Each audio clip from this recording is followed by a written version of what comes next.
નમસ્કાર દર્શક મિત્રો, આપ જોઈ રહ્યા છો શિનોર સમાચાર। કરજણ હવા બજાર વિસ્તારમાં આવેલ BA2 અક્ષર પુરુષોત્તમ મહારાજ સુવર્ણતુલા અંતર્ગત વિવિધ ધાર્મિક કાર્યક્રમો યોજાયા। કરજણ નગર નવા બજાર વિસ્તારમાં આવેલ BA2 શ્રી સ્વામિનારાયણ મંદિર ખાતે શ્રી અક્ષર પુરુષોત્તમ મહારાજ સુવર્ણતુલા અંતર્ગત વિવિધ ધાર્મિક કાર્યક્રમો યોજાયા, જેમાં સવારે મંદિર ખાતે મહાપૂજા, ત્યારબાદ નગરમાં ભવ્ય શોભાયાત્રા યોજાઈ।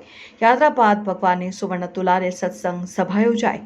હજારો સત્સંગીઓએ આ કાર્યક્રમમાં ઉપસ્થિત રહી કાર્યક્રમમાં ભાગ લીધો। બ્યુરો રિપોર્ટ શિનોર સમાચાર ન્યૂઝ।